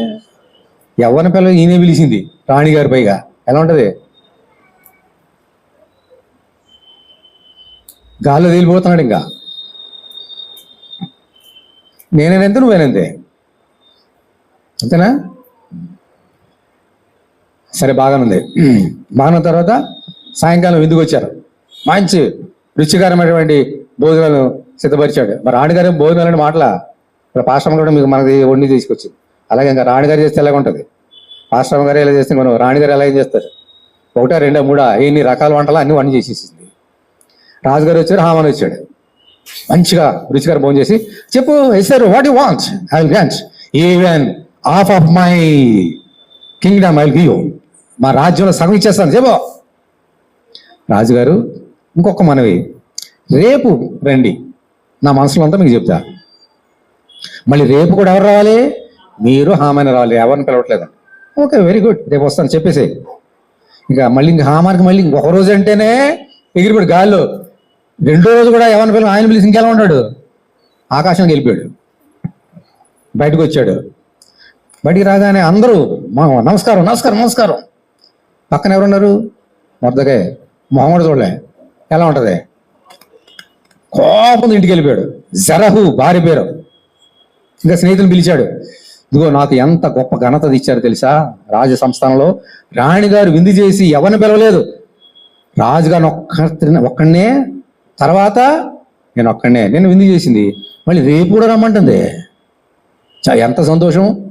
వెరీ గుడ్ వెరీ గుడ్, అంత దేవుడా నీకు అంత గొప్ప ఐశ్వర్యం ఇచ్చాడా రాజుగారి దగ్గర అంటే, మళ్ళీ ఇతను అన్నాడు, అంత గొప్ప ఘనత ఉంది కానీ నాకు సంతోషం లేదు అన్నాడు. ఏం జరిగింది? ఈ మొర్దకాయ అనేవాడు ఎవడ ఉన్నాడు అక్కడ, అందరూ నా నమస్కారం చేస్తారు, ఇంత ఘనత ఇచ్చిన రాజుగారు ఘనత ఇచ్చినా అందరూ గ్రహించాలి, కానీ ఈ మొర్దకాయ మాత్రం లేవడు, మొహం వైపు చూడ్డు, అది నాకు ఏం బాగోలేదు అన్నాడు. ఏం దిగులు పడకయ్యా, నువ్వు అధికారివి, రాజుగారితో నువ్వే రాజువి, ఒక నిమిషంలో కథం. అతను ఉరి తీయడానికి మన ఇంట్లోనే పందిరం ఇది ఉంది కదా, వాకిలం ఉంది కదా, ఉరికయ్యా పెట్టేసాయి, ఉరి స్తంభం రెడీ పెట్టు, రేపు నువ్వు విందుకు వెళ్తావు కదా, రాణిగారు పిలిచినప్పుడు రాజుగారికి చెప్పు, ఆ విందుకు వెళ్ళక ముందు, ఇదిగో ఒక ఆయన ఉన్నాడు, మాట వింటలేదు, ఆయన ఉరి వేస్తానా అని చెప్తే, మా రాజుగారిని మాట కాదంటాడు ఏంటి, యూదులందరూ చంపడానికి ఆయన అన్నాడు, ఈయన ఒక్కడిని చంపడానికి ఏమన్నా అంటాడా చెప్పు, రేపు పొద్దున్నే ఉరి చేసేసి సాయంకాలం విందుకు వెళ్ళు, హ్యాపీగా వెళ్ళొచ్చు అని చెప్పిందంట. ఇప్పుడు ఇంకెలాగ ఉంటుంది, ఆకాశం ఇంకా పైకి వెళ్ళాడు, ఇంకా రేపు ఈయనాక సమస్తం అయిపోయిందని చెప్పేసి వెంటనే రెడీ పెట్టేశాడు. వాకిట్లో ఏం పెట్టాడమ్మా, ఉరి కమ్మం రెడీ పెట్టేశాడు. ఓకే అమ్మా, ఉరి కమ్మం పెట్టేసిన తర్వాత ఒక సంగతి జరిగింది. ఈయనేమో ఉరి కమ్మం ఇక్కడ సిద్ధపరుస్తున్నాడు, రాజనగర్లో ఇంకో సంగతి జరిగింది. ఏం జరిగిందంటే, రాత్రి రాజుగారికి నిద్ర పట్టకపోతే రాజు యొక్క దస్తావేజ్ పుస్తకాలు తెప్పించాడు. అంటే ఏ రోజు ఎక్కడ ఏం జరిగింది, అక్కడ ఏం జరిగింది, మనం డైరీ అంటాం కదా, అలాగా ఎందాక చెప్పిన డైరీలో. నిద్ర పట్టకపోతే ఆ రాత్రి తెప్పించుకునే సేవకులు వచ్చారు, పలానా రోజు జరిగింది, పలానా రోజు అది జరిగింది, ఇలా జరిగింది అని చెబుతూ మొర్దెకై సంగతి రాయబడింది కదా అక్కడ, అది చదివారు. మొర్దెకై అనే వ్యక్తి రాజుగారి మీద ఇద్దరు కుట్రపడినప్పుడు మొర్దెకై చెప్పినప్పుడు అది నిజమని తెలుసుకున్న తర్వాత వారిని ఉరివేసేసారన్న సంగతి రాయబడింది. అవును కదా, మరి అతనికి నా ప్రాణాన్ని నిలబెట్టాడు కదా, ఏమైనా బహుమానం ఇచ్చారు ఎవరన్నా ఆయనకి, మన సంస్థానం నుండి ఏమైనా బహుమానం వెళ్ళిందంటే ఏమీ లేదు. అవునా, అయితే అతను కనపరచాలి, అతను ఏదైనా చేయాలి. నా ప్రాణాన్ని కాపాడిన వ్యక్తిని ఎందుకలా ఊరుకున్నారు మీరు? ఈలోగా తెల్లారిపోయింది. తెల్లారి మీద కాల్పురత తీసుకున్నాడు, ఎలా కనపరచాలని ఆలోచన చేస్తున్నాడు. ఎవరిని? మొర్దెకైని. ఎవరు? రాజుగారు. ఇలా ఎవరు వచ్చారంటే హామాను వచ్చాడు. ఎందుకు వచ్చాడు? ఉరి వేయడానికి పర్మిషన్ కావాలి కదా, అందుకు వచ్చాడు. రాజుగారు అండి హామాను వచ్చాడని చెప్పారు. హామాను వచ్చాడా? రమ్మని చెప్పాడు. ఏమన్నా హ్యాపీగా వెళ్ళిపోయాడు లోనకి. ఎందుకు హ్యాపీ? పర్మిషన్ తీసుకుంటే అని చంపేయచ్చు కదా. ఇంకా నోరు నుంచి బయట రాలేదు. రాజుగారు అంటున్నాడు, హామాను నేను ఒక ప్రశ్న అడగలయా, మంచిది, నువ్వు తెలివైనడు గారు చెప్పు. నేను ఒక వ్యక్తిని కనపరచాలనుకుంటున్నాను, ఏం చేస్తే నా స్థితికి తగ్గట్టుగా అతను కనపరచగలను, సలహా అన్నాడు. ఈయన అనుకున్నాడు, నాలో ఉంటాడు కదా ఈయన, మా ఫ్రెండే కదా ఆయన హామాను. రాజుగారు కనపరచాలంటే ఎవరిని కనపరుస్తాడు? నేను తప్ప ఉన్నాడు ఈ లోకంలో, నాకన్నా గొప్ప ఉన్నాడు ఈ సంస్థలో, ఆయన కనపరిచేది ఎవరిని? నన్నే అనుకున్నాడు. అనుకొని సలహా ఇస్తున్నాడు. ఏమనంటే, ఎవరినైతే మీరు కనపరచాలని ఆశపడుతున్నారో అతనికి మీ రాజ వస్త్రాలు ధరింపచేయండి. నెంబర్ 1. మీరు గుర్రమెక్కి మీరు వెళ్తారు కదా, సవారికి వెళ్తారు కదా, ఆ గుర్రం మీద ఎక్కించండి. ఎక్కించిన పక్కనే పెద్ద అధికారి అందరికంటే పెద్ద అధికారి పక్కన నిలబడి రాజు ఎవరినైతే గణపరచాలని ఉద్దేశిస్తున్నాడో అతనికి ఇలాగ సన్మానం జరుగుతుందని మొత్తం అంతా కూడా రాజనగర్ అంతా కూడా తిప్పి చాటించండి అని చెప్పాడు. బలి బాగుంది, వెరీ గుడ్, ఇంతవరకు నేను చేయలేకపోయాను, ఇప్పుడు చేసేసేయి. ఏంటి ఎవరికి నాకేనా? మొర్దెకై ఉన్నాడు కదా బయట, నువ్వు వెళ్ళి వెంటనే నువ్వు చెప్పిన దాంట్లో ఏది తప్పకుండా మొర్దెకై దగ్గరికి వెళ్ళి నా వస్త్రాలు తొడిగించి నా గుర్రం ఎక్కించి పక్కన నిలబడు. నువ్వు నిలబడి చెప్పు, రాజుగారు ఘనపరచ ఉద్దేశించిన వ్యక్తికి ఇలాగ ఘనత జరుగుతుందని మొత్తం చాటింపేది చెప్పగానే ఎలా ఉంటుంది ఇప్పుడు? ఇంతవరకు ఎక్కడ ఉన్నాడు? ఇప్పుడు ఎక్కడున్నాడు? గాఢాంధకారం లోయ. ఎలా ఉంటుందమ్మా? అసలే అసూయ కక్షలతోటి చచ్చిపోతున్నాడు. ఇంకా రాజుగారు ఎవరిని చంపాలనుకుని అతన్ని కనపరిస్తే పైగా ఈయనేం చేయాలా? ఈయనే చెప్పాలి. పైగా ఆయన గురించి చాటింపేయాలి ఈయన పక్కన నిలబడి. మరి రాజుగారు ఆజ్ఞను కదా, తప్పదా. వెంటనే గుర్రం తీసుకున్నాడు, వసలు చేశాడు, మొత్తం అంతా చాటించేశారు. సిగ్గుతోటి ఇంటికి వెళ్ళాడు. భార్య దగ్గరికి వెళ్ళి అంటున్నాడంట, ఏంటి అలా ఉన్నావేంటి? ఇలా జరిగింది. ఎవరతను? యూదుడు. యూదుడైతే నువ్వు అతన్ని గెలలేవయ్యా. అతని పక్షాన్ని ఎవరుంటారు? ఏమంటాడు? ఆ యూదుల పక్షంగా యుద్ధం చేసేవాడు. యుద్ధము యెహోవాదే, నువ్వు గెలవలేవు, నేను గెలవలేను, మాకు నాశనమే. సరే ఏం జరిగింది అని మాట్లాడుకున్నారు. ఇంకా ఏం చేయాలని ఈలోగా కవర్ వచ్చింది. మరి విందు ఉంది, ఆ రోజు విందు కదా, లేట్ అయిపోతుంది. మీ ఇంత అలిసిపడి బాబు తిరిగి గొంతుకు పోయి మరదగా అది గొంతుకు పోయి ఇంటికి వెళ్ళాడు. కబురు వచ్చింది, రా విందుకు రా అని చెప్పేసి. సరే కబోయా విందుకు వెళ్ళాడు. విందుకు రాగానే మళ్ళీ రాణిగారు ఏం చేసింది? ఆ రోజు ఇంకా నిన్నటికంటే ఇంకా ఘనంగా విందు చేసింది. రాజుగారు హామాను. విందు అయిపోతుంది, ఆల్మోస్ట్ ఎండింగ్ వచ్చింది. ఇప్పుడెందుకు చెప్పు రాణి ఎస్తేరు, ఏం కావాలి నీకు? ఇదిగో వెంటనే ఇప్పుడు ఇచ్చేస్తాను ఆ సగం రాజ్యం, తీసుకో. ఏం కావాలి? నాకు ఏది వద్దు రాజుగారు, నేనును నా వంశమును అమ్మబడిన వారము, మరణానికి ఇంతే దూరం ఉంది, జానడి దూరం ఉంది. మా శత్రువు ఒక ఆయన ఉన్నాడు, ఆయన నన్ను, మా వంశాన్ని, మా రక్త సంబంధుల్ని 127 సంవత్సరాల వారిని చంపడానికి నిర్ణయం తీసుకున్నాడు అని చెప్పగానే రాజుగారికి ఎలా ఉంటుంది? రాణిగారిని చంపడానికి ఎవడ పుడుతున్నాడంటే, ఆల్రెడీ రాజుగారిని చంపడానికి 3 నెలలు చంపేశారు కదా, ఇప్పుడు రాణిగారిని చంపడానికి ఒకడు తయారయ్యాడు అంటే ఎలా ఉంటుంది? అప్పుడు వచ్చిన కోపం కంటే ఇప్పుడు చాలా భయంకరమైన కోపం వచ్చింది. ఎవడవాడు? రాణివైన నిన్ను చంపడానికి, నిన్ను మాత్రమే కాదు నీ యొక్క వంశం వారిని చంపడానికి ఎంత ధైర్యం వాడికి? ఎవడవాడు? ఈ హామనే రాజుగారు అన్నాడు. ఇంక ఎలా ఉంటుంది? గుండె జారిపోయింది, ఆగిపోయింది గుండె. ఇంకా ఈయన కోపంతో బయటికి వెళ్ళిపోయాడు. ఎవరు? రాజుగారు. అక్కడ వనం ఉంటుంది, గార్డెన్ కోపంతో. ఎందుకంటే ఇంతవరకు ఇంత హెచ్చించాడు ఆయన్ని, రాణిగారినే చంపడానికి చూస్తున్నాడు అంటే రీజన్స్ ఇంకా ఏం తెలియదు కదా, కానీ రాణి చంపడానికి మాత్రం కరెక్ట్. కోపంతో బయటికి వెళ్ళిపోయాడు, కోపంతో మాట్లాడకుండా. ఈలో ఏం చేశాడు పాపం? ఒకటే ఆప్షన్. ఏంటి ఆప్షన్ ఏంటి? ఏమన్నా చంపేస్తానంటే బాబు బతిమాలుతాం కదా. రాజుగారు లేడు, బయటికి వెళ్ళాడు. ఇప్పుడు మంచి అవకాశం. ఏం చేయాలా? రాణిగారిని బతిమాలి, అమ్మ తెలుసో తెలియక తప్పు చేశాను, క్షమించు అని అడగడానికి అవకాశం దొరికింది. ఆమె కూర్చుంది అక్కడ మంచం మీద కూర్చుంటే, ఇతను వెళ్ళి ఆ మంచం దగ్గర వెళ్ళాడు, మాట్లాడుతున్నాడు. ఈలోగా కొంచెం కోపంతో ఏం చేయాలని నిర్ణయం తీసుకొని లోనకి వచ్చాడు. రాగానే ఈయన ఎక్కడున్నాడు? రాణిగారు మంచం దగ్గర కూర్చున్నాడు. ఈయన మాట్లాడడానికి, నా రాణితోటి మంచం దగ్గర మాట్లాడడానికి ఇతనికి ఎంత ధైర్యం? అనగానే గమ్ముని 10 మంది సేవకులు వచ్చేసారు, ముసుగు కప్పేశారు. అరే పట్టుకెళ్ళండి, ముసుగేసి ఇంకా చెప్పబోతాడు తీర్పు. ఈలోగా ఒక వ్యక్తి, ఆ సేవకులు ఒక వ్యక్తి అన్నాడు రాజుగారితో, రాజుగారండి, మీ ప్రాణాలు రక్షించినటువంటి మొర్దెకాయి అనేటువంటి వ్యక్తి ఉన్నాడు కదా, అతన్ని చంపడానికి ఆ ఇంటిలో ఒక ఉరికమ్మను పెట్టాడు ఈయన అని చెప్పి ఈయన అన్నాడు. అదే ఉరికమ్మ మీద ఇతను ఉరి తీసాడని చెప్పాడు. వెంటనే తీసుకుపోయారు హామానే. ఏ ఉరికమ్మ మీద మొర్దెకాయిని చంపడానికి తన ఇంటిలో ఉరి స్తంభం పెట్టుకున్నాడో అదే ఉరి స్తంభం మీద హామానని ఉరి తీసి చంపేశారా. అందుకని 9వ అధ్యాయంలో చదివాం. చూడండి ఇప్పుడు 9వ అధ్యాయం.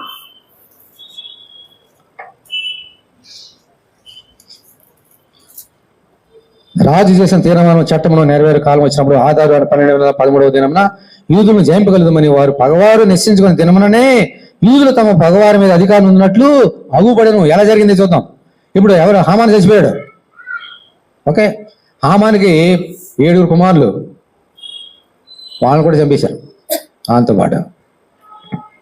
అప్పుడు రాణి గారు బతిమాలుకున్నారు రాజుగారు, ఏం జరిగిందంటే అప్పుడు ఆదా నెల 13 తారీఖు చంపాలనే తీర్మానం జరిగింది కదా, ఈయన చేసాడు కదా హామాను, ఆ తీర్మానం మా గురించే, కాబట్టి మళ్ళీ మీరు ఒక తాకీదు పంపాలి, లేకపోతే ఏమవుతుంది, ఆదా నెల రాగానే ఇంకా రాలేదు, రాబోతుంది 12 నెలలు కదా, అప్పుడు ఏం జరుగుతుంది, మమ్మల్ని అందరూ చంపేస్తారు, కాబట్టి మళ్ళీ మీరు ఏం చేయాలా, ఇంకో వేరే తాకీదు రాసి మీ యొక్క రాజ ఉంగరం మీద ముద్ర వేసి తారుమారు చేయండి, మీరు ఏమైనా చేయగలరు, తారుమారు చేయండి అని చెప్పినప్పుడు మొర్దెకైని పిలిచారు. రాజుగారు అన్నాడు, మొర్దెకై నా ప్రాణాలను కాపాడవయ్యా, మరి నాకు ఇప్పుడు తెలిసింది నా భార్య అనే రాణి నీ బంధువు అని, నీ కుమార్తె అని, నాకు ఇంతకాలం తెలీదు, ఇక ఈ రోజు నుంచి నీకు ఒక పెద్ద పోస్ట్ ఇస్తున్నా, హామాను పోస్ట్ నీది, ఇంకా హామాను ఏదైతే పోగొట్టుకున్నాడో అంత సైన్యాధిపతిగా నువ్వు ఉండు, నాకు సలహాదారుడు ఉండు అని హామాను పోస్ట్ ఎవరికి ఇచ్చాడమ్మా దేవుడు, ఇప్పుడు రాజుగారి ద్వారా మొర్దెకైకి ఇచ్చాడు. అప్పుడు మొర్దెకై చెప్పినప్పుడు మళ్ళీ వెంటనే తాకీదులు రాయించి ఆదో నెల 13వ తారీఖున మీరు యూదులను చంపాలనేటువంటి తాకీదు ఒకసారి వచ్చింది కదా, దాన్ని ఇప్పుడు తీర్మానాన్ని రాజుగారు రద్దు చేసి ఎవరైతే యూదులను చంపాలనుకుంటున్నారో వారిని యూదులు చంపడానికి తీర్మానించడమైనది, దీన్ని ఏ మనుషులు రద్దుపరచాలని రాజుగారు ముద్ర వేసేసి పంపించాడు. ఇంకా 11వ తారీఖు వెళ్ళిపోయింది, 11వ తారీఖు వచ్చేసింది ఆదా నెల, ఈలోగా అందరికి వెళ్ళిపోయింది న్యూస్. 11వ తారీఖు రాగానే యూదులందరూ కూడా ఎవరైతే యూదులను చంపాలని, యూదులు శత్రువులు చాలా మంది ఉన్నారు, ఆ యూదులు ఎవరైతే చంపాలనుకున్నారో వారిని వీరేం చేశారు, రివర్స్ అందరినీ చంపేశారు. అప్పుడు ఒక తీర్మానించడం జరిగింది. ఏంటో తీర్మానం చూడండి,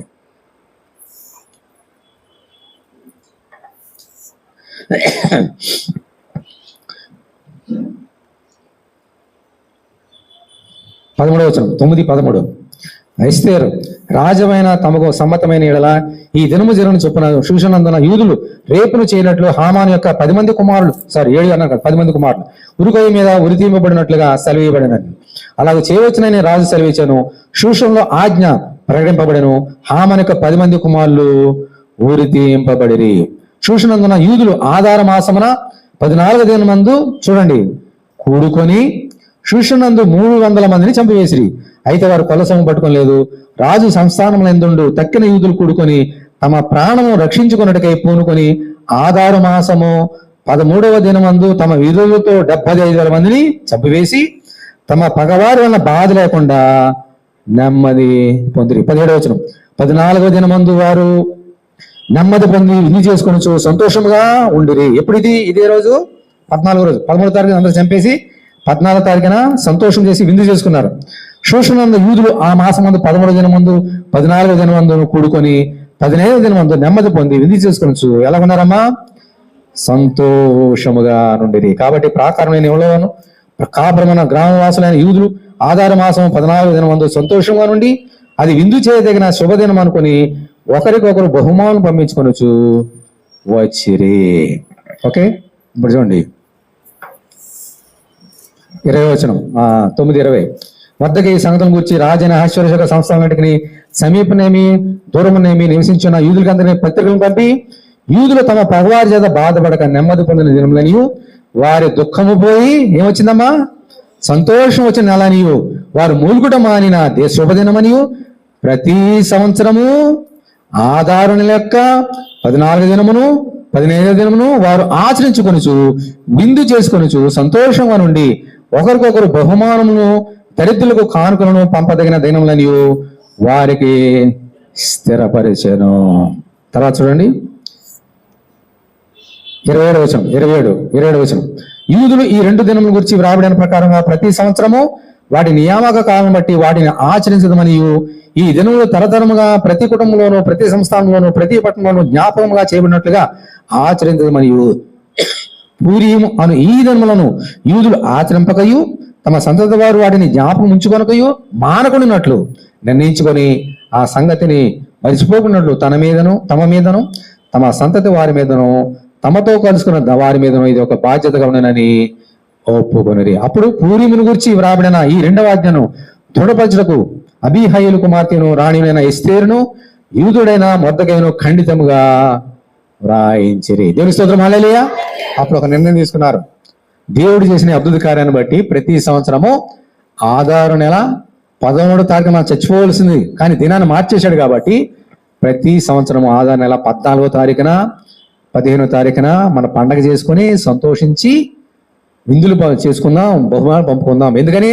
దుఃఖాన్ని సంతోషంగా మార్చాడు, వేదనని ఆనందంగా మార్చాడు, కన్నీటిని ఆనంద భాషలుగా మార్చాడు, గణాంతగారు లోయని ఎత్తైన కొండలుగా మార్చాడు. కాబట్టి మన పండగ చేసుకుందామని చెప్పిందా ఖండితంగా రాశారు. కాబట్టి ఆ దినం మొదలుకొని ఈవెన్ టుడే యూదులు, ఇజ్రాయేలు ఈ పండగ చేసుకున్నారు. Today evening by 6 o'clock they will start this festival. 3 రోజులు పండగ చేసుకుంటారు, 2 రోజులు. అది ఈరోజు మనం జ్ఞాపకం చేసుకుంటాం. దేవుని స్తోత్రం, హల్లెలూయా. అయితే మనకెందుకు, క్రైస్తవులు మనకెందుకండి ఇవన్నీ? దేవుని పరిశుద్ధ గ్రంథంలో రాయడిన ప్రతి మాట, ప్రతి అక్షరము నీ కొరకే, నా కొరకే, నీ మేలు కొరకు, నా మేలు కొరకు. ఇప్పుడు నేర్చుకున్నాం. ఇంతవరకు జరిగిన సంగతి ఇంచుమించుగా కొన్ని వేల సంవత్సరాల క్రితం జరిగినటువంటి మాటలు నేర్చుకున్నాం. ఈరోజు నీకు ఎలాగ అన్వయిస్తాయి అందరూ కూడా. ఈ హామాన్ అన్నాడు కదమ్మా, ఈ హామాన్ గురించి ఒక మాట రాయబడింది ఎస్తేరు గ్రంథంలో, చూడండి.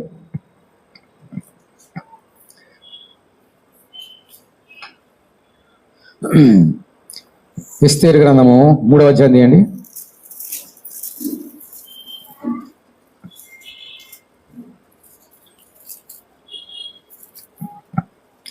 ఎస్తేరు గ్రంథము 3వ అధ్యాయము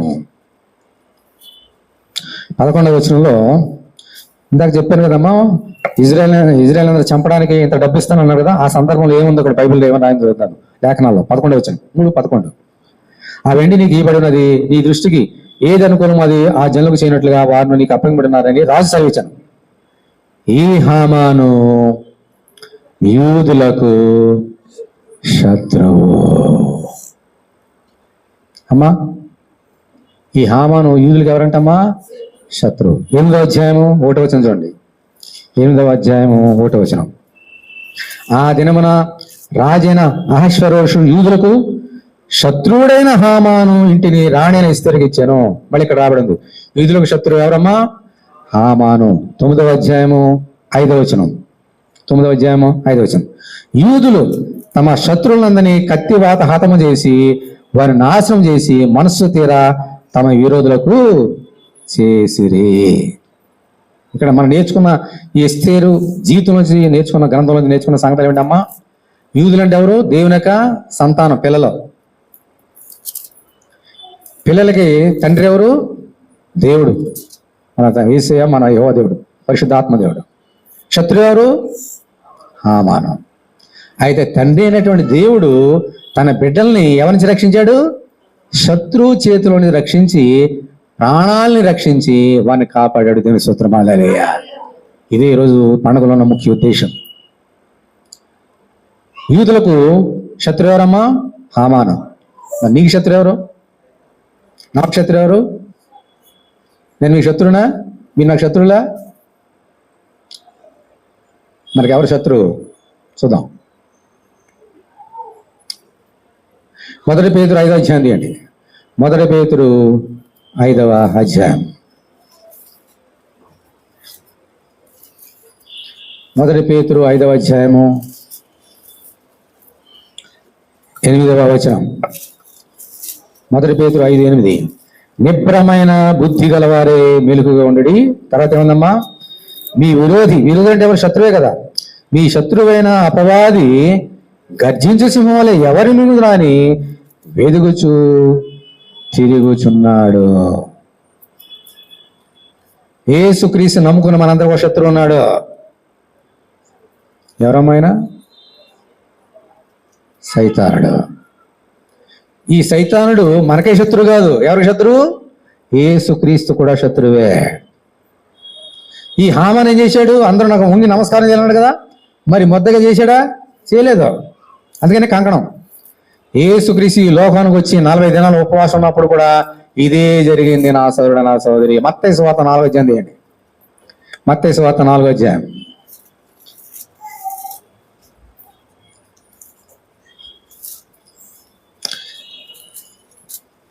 మత్తయి సువార్త 4వ అధ్యాయం.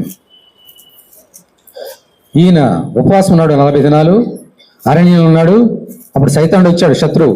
ఏమన్నాడు చూడండి, 8వ వచనం, 4:8.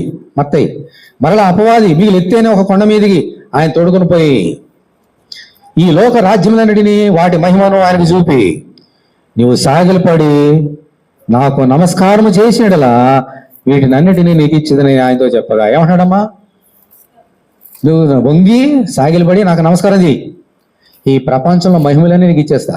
ఎందుకంటే లోకాధికారి కదా వీడు. నాకు నమస్కారం ఎవరిని అంటున్నాడు? యేసుక్రీస్తు దేవుడిని అంటున్నాడు. అంటే యేసుక్రీస్తు ఈనాడు శత్రువు. వంగి నమస్కారం చేయి. మొత్తగా చేశాడా? ఎందుకు చేయలేదు? ఏసు చేశాడా? ఎందుకు చేయలేదు? అక్కడ ఆన్సర్ చూడండి. ప్రభు ఏమన్నాడు చూడండి, నీవు సాగిలపడి నాకు నమస్కారం చేసాడు అలా వీటినన్నిటి నీకు ఇచ్చింది నేను ఆయనతో చెప్పగా యేసు ఆయనతో, సాతానా పొమ్మో, ప్రభువైన నీ దేవునికి మ్రొక్కి ఆయనను మాత్రము సేవింపవలను వ్రాయబడి ఉన్నదనడు. అంత అపవాది ఆయన విడిచిపోగా ఇదిగో దేవదూతలు వచ్చి ఆయనకు పరిచర్య చేసి దేవునికి స్తోత్రం. హల్లెలూయా. యేసుక్రీస్తు కూడా శత్రువు వదిలిపెట్టలే. ఆమె నమస్కారం చేయి, వంగు అంటున్నాడు. నిన్ను వదిలిపెడతాడా? నన్ను వదిలిపెడతాడా? ప్రభు ఏమన్నాడమ్మా, లేఖనం ఏం చెప్తుందో తెలుసా? సైతానుడా, నువ్వు నమస్కారం చేస్తే మోకాళ్ళు వంచిదే ఎవరికి వంచాలి? దేవునికే, ఇంకెవరికి వంచొద్దని చెప్పాడు. కాబట్టి నీకు నేను వంచాలన్నాడు. దేవుని స్తోత్రం. బాగాలే. అందుకని మొత్తగా కూడా కాళ్ళు వంచలేదు, నమస్కారం చేయలే. యేసుక్రీస్తు కూడా సైతానికి కాళ్ళు వంచలేదు, నమస్కారం చేయలే. వాడే ఓడిపోయి పారిపోయాడు. దేవదూతలు వచ్చి నీకు పరిచయం చేశారు. దేవుని స్తోత్రం. హల్లెలూయా. యుద్ధంలో ఎవరు గెలిచారమ్మా? దేవుడు. అక్కడ యుద్ధంలో ఎవరు గెలిచారు? మొర్దెకై.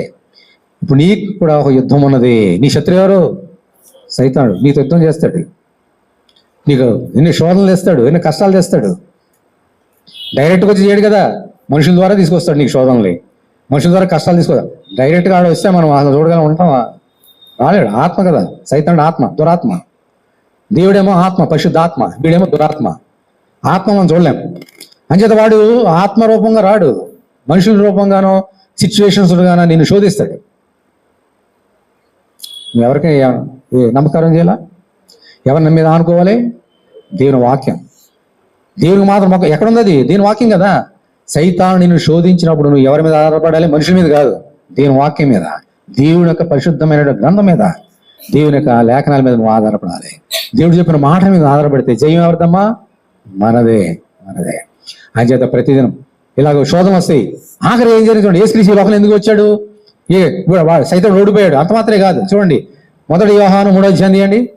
1 యోహాను 3వ అధ్యాయం. 1 యోహాను 3వ అధ్యాయం.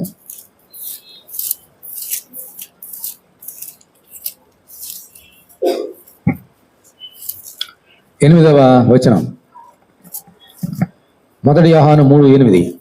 అపవాది అనగా సైతానుడు మొదట నుండి పాపం చేస్తున్నాడు కనుక పాపము చేయవాడు అపవాది సంబంధి. ఇప్పుడు యేసుక్రీస్తు ఎందుకు వచ్చాడు ఈ లోకానికి? చూడండి, అపవాది యొక్క క్రియలను లయపరచుటకి దేవుని కుమారుడు ప్రత్యక్షమైన. అందరికి దేవుని స్తోత్రం చెల్లించాం. దేవుని స్తోత్రం. హల్లెలూయా.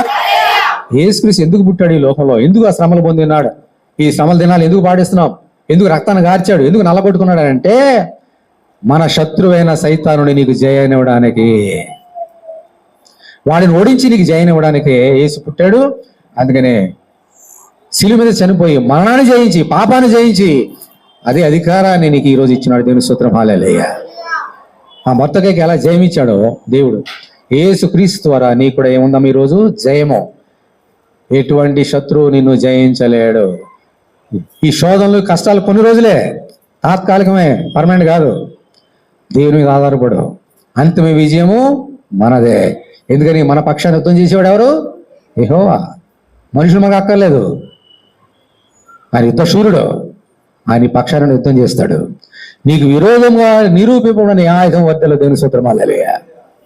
నీ పక్షాన యుద్ధం చేసేవాడు యేసయ్య. భయపడవద్దు. రెండవది మనం నేర్చుకోవాల్సిన సంగతులు.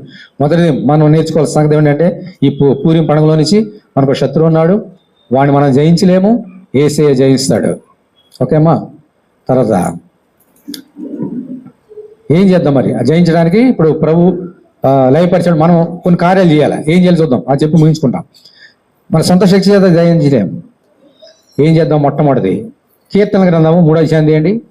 కీర్తనలు 3వ అధ్యాయం. కీర్తనల గ్రంథము 3వ అధ్యాయము 7వ వచనం చదువుతుంది. 7వ వచనం, 6వ వచనం. 10,000 మంది దండెత్తి నా మీదకి వచ్చి మోహరించినాను, నేను భయపడను. యెహోవా లెమ్ము, నా దేవా నన్ను రక్షింపము. నా శత్రువులందరినీ దవడెముక మీద కొట్టువాడవు నీవే, దుష్టుల పళ్ళు విరగొట్టువాడవు నీవే. ఏమన్నాడమ్మా? నా శత్రువులు ఎంతమంది ఉన్నా, 10,000 మంది ఉన్నా, వారి దవడ ఎముక మీద కొట్టువాడవు నీవే. ఎందుకంటే 8వ వచనం, రక్షణ యెహోవాది, నీ ప్రజల మీదకి నీ ఆశీర్వాదం వచ్చును గాక. దేవుని స్తోత్రం. హల్లెలూయా. నా దేవా, 10,000 మంది కూలిన నా శత్రువుల్ని దవడ ఎముక కొట్టువాడవు నీవే, నన్ను రక్షించు అంటున్నాడు భక్తుడు. అంటే అతనికి శత్రువు మీద జయం పొందడానికి ఆయన ఏం చేశాడమ్మా? దావీదు ప్రార్థన చేశాడు. దేవుని స్తోత్రం. హల్లెలూయా. ప్రార్థన చేయాల. నీకు శోధనలు వచ్చినప్పుడు, సైతాన్ని నేను శోధిస్తున్నప్పుడు నువ్వేం చేయాల్సింది? మొట్టమొదటిగా కృంగిపోవడం కాదు, తలపట్టుకోవడం కాదు, దేవుని దూరం వెళ్ళిపోవడం కాదు. ఏం చేయాలా? దేవుని ప్రార్థన చేయి. This is the foremost, this is the base for your victory. Spiritual victory, natural victory, ఏదైనా సరే, ఫిజికల్ విక్టరీ ఏదైనా సరే, ప్రే. ప్రార్థనకు అసాధ్యం అంటే ఏదో లేదు. అవగాహన విశ్వాసం ఉంటే చాలు, చెప్పాడు కదా ప్రభు. ఎన్ని కార్యాలు చేస్తాము అంచేత నీ జీవితంలో సైతాన్ని ఎన్ని శోధనలు ఇచ్చినా ఉద్యోగం లేదా? ప్రార్థన చెయ్యి. ఉద్యోగంలో సరిగా పరిస్థితులు బాగోలేదా? ప్రార్థన చెయ్యి. నీకు కష్టం వచ్చిందా, నష్టం వచ్చిందా? ప్రార్థన చేయి. నిన్ను రక్షించేది యెహోవా, నా యేసయ్య. ఆయనకి నీకు కనెక్షన్ ఎలాగమ్మా? ప్రార్థన. Without prayer we cannot touch Jesus and God. అంచేత ప్రార్థన చేద్దాం ఎవ్రీడే. ఏదో అనుకూలంగా కాదు. 18వ అధ్యాయం తీయండి. కీర్తనలు 18. కీర్తనలు 18.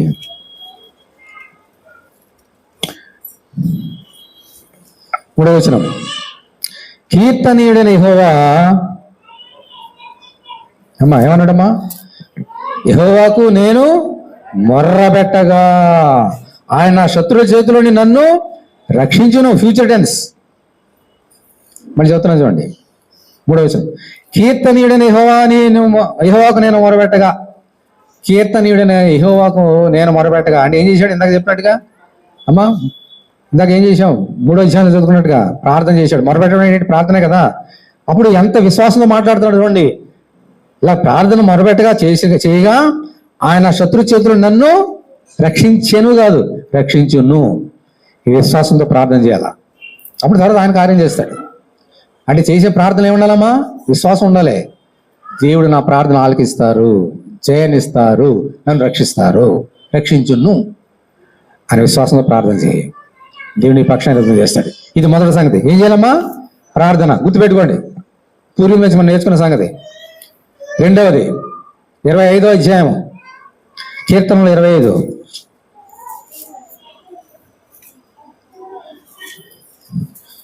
మొదటి వచనం, 2వ వచనం చదువుతున్నా చూడండి. యెహోవా నీ దిక్కునకు చూసి నా ఆత్మ ఎత్తుకొంచున్నాను. నా దేవా నీ యందు నమ్మిక ఉంచి ఉన్నాను. నన్ను సిగ్గుపడనీయకము, నా శత్రువులను నన్ను గూర్చి ఉత్సాహింపనీయకము. నీ కొరకు కనిపెట్టి వాళ్ళు ఎవడను సిగ్గునందుడు. దేవుని స్తోత్రం. హల్లెలూయా. ఏమన్నాడమ్మా? నా శత్రువులను నన్ను గూర్చి ఉత్సాహింపనీయకము. అందుకని నా దేవా నీ యందు నేను నమ్మిక ఉంచున్నాను. ఎవ్రీ మూమెంట్ ఎవరి మీద మనం ఆధారపడాలమ్మా? ఎవరైనా నమ్మిక ఉంచాలి? దేవుని మీదే. పరిస్థితులు చూసి కునుగుపోవద్దు, మనుషులు చూసి కునుగుపోవద్దు. నీకన్నా బలవంతులు ఉండొచ్చు మనుషులు, నీకన్నా బలమైనటువంటి సర్కమ్స్టాన్సెస్ ఆవరించి ఉండవచ్చు. Don't care, just believe in Jesus. నమ్ముట నీ వలన అయితే నమ్మువారికి సమస్తం సాధ్యమే అన్నాడు ప్రభు. కాబట్టి మనం ఏం చేయాలమ్మా? ఫస్ట్ ప్రార్థన చేయాలి. ఏం చేయాలి? నెక్స్ట్ ఏంటి? ఏం చేయాలా? దేవుని ఏం చేయాలా? నమ్మకం ఉంచాలి, విశ్వాసం ఉంచాలి. చెప్పడం చాలా ఈజీ, వినడం ఇంకా ఈజీ. కష్టం వచ్చినప్పుడే మనకి ఎంత విశ్వాసం ఉందో, ఎంత నమ్మకూర్చున్నో అప్పుడు తెలుస్తుంది. మీ పరీక్షలే మార్చి 14 పరీక్షలు, అందరూ ఫస్ట్ క్లాస్ స్టూడెంట్లే. పరీక్షలు పెడితేనే కదా ఎవరు ఫెయిల్ అయ్యారు, ఎవరు పాస్ అయ్యారు, ఎవరు యావరేజ్, ఎవరు ఫస్ట్ క్లాస్ ఎప్పుడు తెలుస్తుంది? ఎగ్జామ్స్ పెడితేనే. దేవుడు కూడా నీకు ఎగ్జామ్స్ పెడతాడు. నీకు పరీక్షిస్తాడు దేవుడా. Believe in Jesus, pray and believe, రెండు కొనసాగాలి. You cannot separate. ఎటువంటి పరిస్థితుల్లో నమ్ముకుంచాలి? ఇప్పుడు ఎవ్రీథింగ్ హ్యాపీగా ఉన్నప్పుడు ఎవరైనా చేస్తారు ఆ కార్యం. నువ్వు అనుకున్నది జరగకపోయినా, అనుకోని జరిగినా, in every moment you need to trust in the lord. ఇది విశ్వాసం. అందుకనే అంత మధురమైన కీర్తన రాసే 20వ కీర్తన, గణాంధకారంలో నేను సంచరించిన నేపథ్యం నేను భయపడన్నాడు. అందుకనే అంటే ఏంటి గాఢాంధకారంలో? అంటే ఎవరు పక్కన ఎవరన్నా కూడా కనపడింది గాఢాంధకారంలో ఉన్నా నేను. I don't matter. నీ దుడ్డు కరియు నీ దండము నన్ను ఆదరించను. This is the faith. దేవుని విశ్వాసంతో మనం ముందుకు వెళ్ళాలి. రెండు, మొదటిది చెప్పండి, మొదటి ప్రేయర్. రెండవది బిలీవ్, నమ్మకించడం. మూడవది 8వ అధ్యాయము కీర్తనలు 8.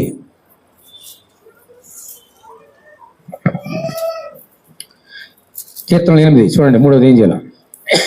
యెహోవా మా ప్రభువా, ఆకాశంలో నీ మహిమను కనపరచేవాడా, భూమి అందంతటా నీ నామం ఎంత ప్రభావము గలది. శత్రువులను అమ్మా ఎవరన్నమ్మా? శత్రువులను పగదీర్చుకుని వారిని మాంపివేయుటకై నీ విరోధులను బట్టి బాలులకయు చంటి పిల్లలకయు స్తుతుల మూలమున నీ ఒక దుర్గమును స్థాపించున్నావు. దేవుని స్తోత్రం. హల్లెలూయా. ఇది మూడుది చేయాలి. ఏమంటే ఏం చేయాలా చెప్పండి? ఏం చేయాలంట? దేవుని స్తుతించాలా. చంటి పిల్లలకి, నా శత్రువుల్ని లయం చేయడానికి ఒక దుర్గాన్ని స్థాపించడం. ఏంటి ఆ దుర్గము? చంటి పిల్లల నోట్లో నువ్వు స్తుతులు పెట్టున్నావయ్యా అని చెప్తున్నాడు భక్తుడు. అలా చంటి పిల్లలు దేవుని స్తుతించడం వలన వారికి వచ్చిందమ్మా జయం. ఓకే, దీని భావం యేసుక్రీస్తు ఈ లోకంలో మట్టల ద్వారంలో జరిగింది. మట్టల డే, పామ్ డే లో జరిగింది. మత్తయి సువార్త 21 అధ్యాయం చూడండి. మత్తయి 21, మత్తయి సువార్త 21.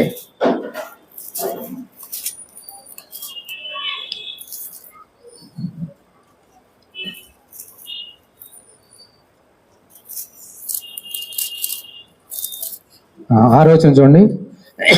మత్తయి 21:6.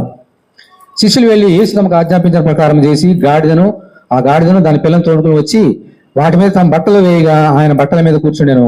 జనసమూహంలోను అనేకులు తమ బట్టలు ఏం చేశారమ్మా? దారి పొడుగున పరిచిరి. కొందరు చెట్ల కొమ్మలను నరికి దారి పొడుగున పరిచిరి. జనసమూహంలో ఆయనకు ముందు వెళ్ళిచుండిన వారును వెనక వచ్చిండిన వారును ఏమన్నారు చూడండి. ఇప్పుడు దావీదు కుమారునికి జయము, ప్రభు పేడ వచ్చేవాడు స్తుతింపడును గాక, సర్వోన్నత స్థలంలో జయము అని కేకలు వేచుండిరి. ఇప్పుడు బాగానే ఉంది. ఇప్పుడు చూడండి 12వ వచనం. యేసు దేవాలయంలో ప్రవేశించి క్రయ విక్రయములు చేయవారినందని వెళ్ళగొట్టి రోగులు మార్చేవారి బలను గోగులము వారి పీఠమును పడద్రోసి నా మందిరము ప్రార్థనా మందిరముడను అని వ్రాయబడినది. అయితే మీరు దాన్ని దొంగలుగా చేసేవారడను. కుంటివారును దేవాలయం ఆయన ఎదుగు రాగా ఆయన వారిని స్వస్థపరిచారు. ఇప్పుడు చూడండి 15వ వచనం. చాలా జాగ్రత్తగా గమనించండి. 15వ వచనం. అక్కడ కీర్తన రాబడిన దాన్ని ఇక్కడ నెరవేర్పు చూద్దాం. కాగా ప్రధాన యాజకులను శాస్త్రులను ఆయన చేసిన వింతలను దావీదు కుమారునికి జయం అంటే ఏంటమ్మా? హోసన్నా అని దేవాలయంలో కేకలు వేచున్న చిన్న పిల్లలను చూచి కోపముతో మండిపడి వీరు చెప్పుచున్నది వినుచున్నావా అని ఆయనను అడిగిరి. అప్పుడు యేసుక్రీస్తు దేవాలయం వెళ్ళగానే అక్కడ చిన్నపిల్లలు చాలా మంది ఉన్నారు. వాళ్ళందరూ ఏం చేస్తారంటే దావీదు కుమారుడు యేసయ్యా జయం జయం హోసన్నా హోసన్నా. ఇందాక రోడ్డు మీద పెద్దలందరూ అరిచారు, ముందున్నారు అనుకున్నవారు.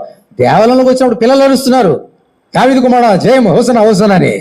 ఇవన్నీ ఎవరంటున్నారు? పక్కన ప్రధానాలు చూసి కోపం వచ్చింది. ఇదంటే నిన్ను చూసి జయం దావీదు కుమారుడు వడ్రం కుమారుడు నీవు దావీదు కుమారుడు జయం చేయమంటే ఊరుకుంటున్నావేంటి? కోపడు వాళ్ళ మీద మాన్మించు అని పిల్లల మీద అన్నందుకు కోపడ్డారంట. అప్పుడు ఏమన్నాడు చూడండి 16వ వచనం. వీరు చెప్పుచున్నది వినుచున్నావా అని ఆయన అడిగిరి. అందుకు యేసు వినుచున్నాను. దేవుని స్తోత్రం. హల్లెలూయా. వినుచున్నాను. తర్వాత ఏమన్నాడమ్మా?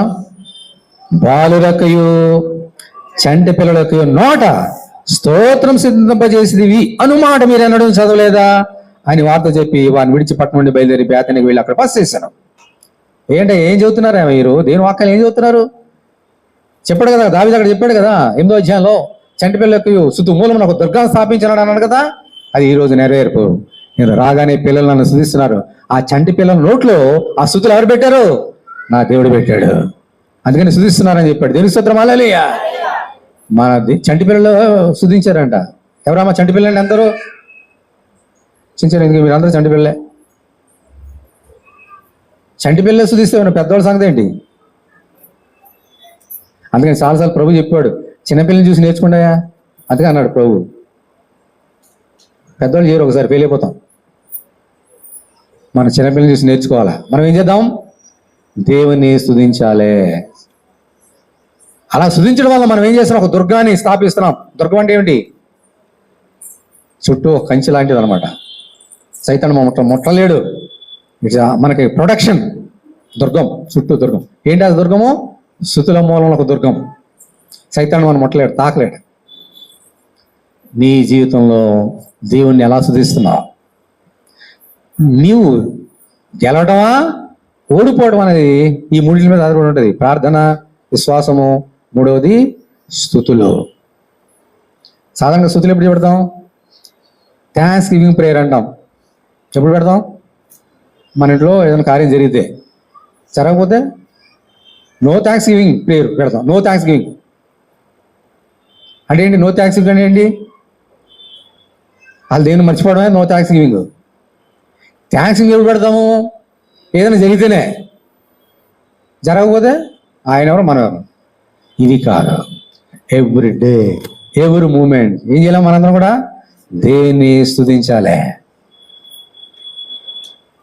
ఒక దుర్గంగా మనం మారిపోవాలి. అప్పుడు మనం దీన్ని ఎంతగా స్తుతిస్తే ఎవరికి ఎంతగా అపజయం వస్తుందో తెలుసా? సైతాను. మరి ఎంతగా స్తుతిస్తే ఎవరికి మహిమ వస్తుందమ్మా? ఎవరికి. అంచేత ప్రేయర్, బిలీవ్ అండ్ ప్రేస్. తర్వాత నాలుగవది, ఇలా చేస్తే ఏం జరుగుతుంది చూడండి. మనకు వచ్చే ఆశలు. ఆఖరి సంగతి చెప్పి ముగిస్తా. ఇలా కనుక ఈ మూడు కనుక మన జీవితంలో ఉంటే, మొట్టమొదటి ప్రార్థన, విశ్వాసము, తర్వాత ఏమో స్తుతులు చెల్లిస్తే దేవుడు మనం ఎలా మారుస్తాడు చూద్దాం. కీర్తన గ్రంథం 18వ అధ్యాయం. కీర్తనలు 18.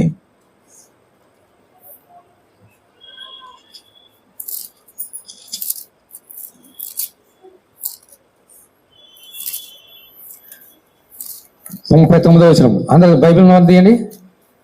18:39. యుద్ధమునకు నీవు నన్ను బలము ధరింపజేసేదివి, నా మీదికి లేచిన వారిని నా క్రింద అణిచివేసేదివి. తర్వాత 40వ వచనం ఉందమ్మా. నా శత్రువులను వెనుకకు నీవు మళ్ళ చేసేదివి, నన్ను ద్వేషించే వారిని నిర్మూలము చేసేదివి. Past tense.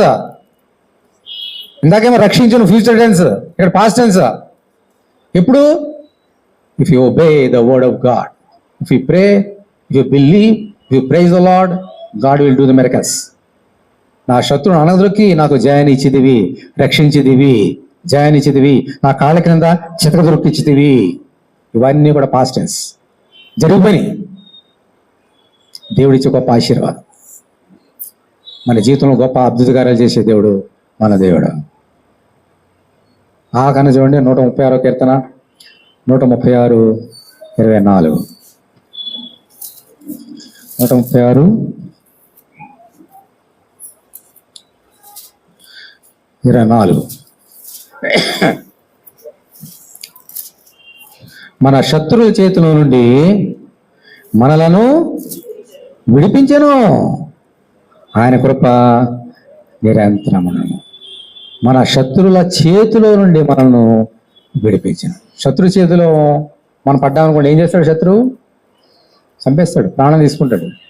కానీ శత్రువుల చేతిలో నుండి మనల్ని ఏం చేస్తాడంట? విడిపిస్తున్నాడు. ఎలాగూ? మరణము, పాపం వచ్చే జీతము మరణం.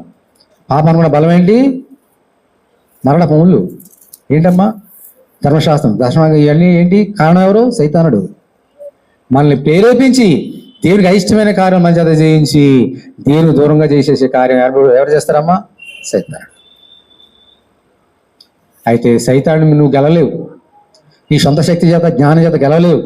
దావీదే గెలవలేకపోయాడు. నువ్వు గెలుస్తావా? నేను గెలుస్తానా? యేసుక్రీస్తు లోక సంబంధమైన తండ్రి దావీదే గెలవలేకపోయాడు కదా. నువ్వు గెలుస్తావా? నేను గెలుస్తానా? మనము గెలవలేము.